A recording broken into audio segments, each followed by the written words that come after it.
I was reading something about fear today, and that got me to thinking about therapy and got me to thinking about um, where does fear come from? And I went to the Bible. It was talking about Genesis 3, this daily word, maybe something like that I was reading. And that's how this came about. So, Genesis 3 and 10, I believe it was. And he said, I heard thy voice in the garden, and I was afraid because I was naked and I hid myself. So then I started unpacking that and just because that's the first time that fear is mentioned in the Bible. So, what causes fear?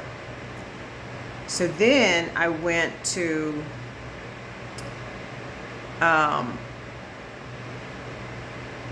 one of the parts of the Bible that I like to remember is how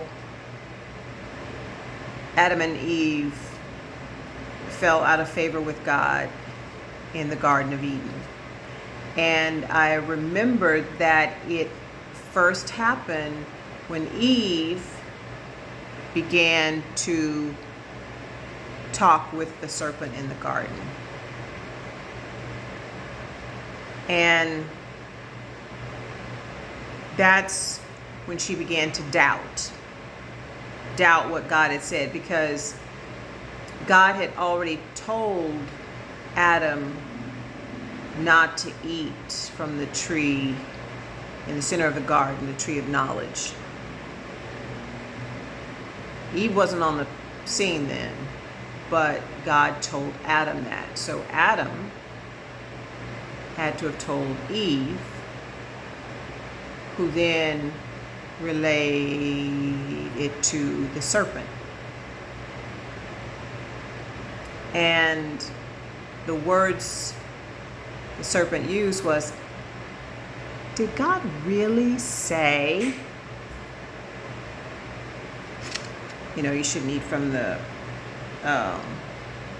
tree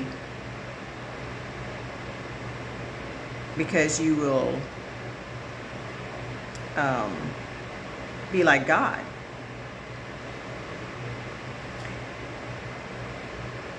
It starts in Genesis 3 and 4. And the serpent said unto the woman, Ye shall not surely die.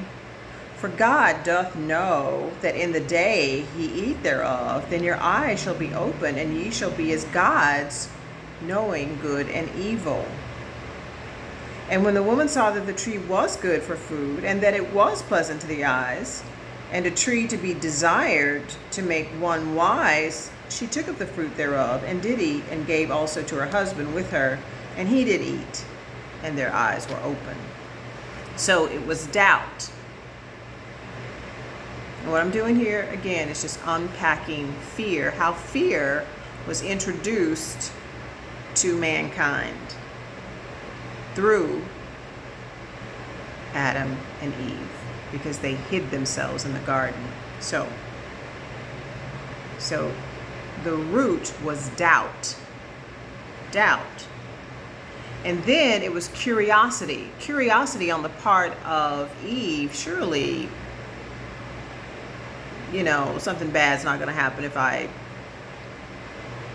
eat of this tree that God has told Adam not to eat of, and Adam instructed her not to eat of. So doubt, curiosity, and then curiosity contributed to disobedience. This wanting to know, am I going to be like God if I eat of this tree? So then there was disobedience, and then there was separation. Disobedience caused separation, and that's when the fear came in. Chapter 3, verse 7. And the eyes of them were both open, and they knew that they were naked. And they sewed fig leaves together and made themselves aprons. And they heard the voice of the Lord walking in the garden in the cool of the day. And Adam and his wife hid themselves from the presence of the Lord God amongst the trees in the garden. That's the disobedience. And the Lord God called unto Adam and said unto him, Where art thou? And he said, I heard thy voice in the garden, and I was afraid. Fear. Because I was naked and I hid myself. That's where the fear comes in. And then I'm going to take it a step further, because fear, guess what, causes anxiety. Fear causes anxiety. And that's where it started, right back in Genesis 3:10. Doubt, curiosity, disobedience to God, separation from God, and fear. That's what I unpacked today. I think it's pretty cool.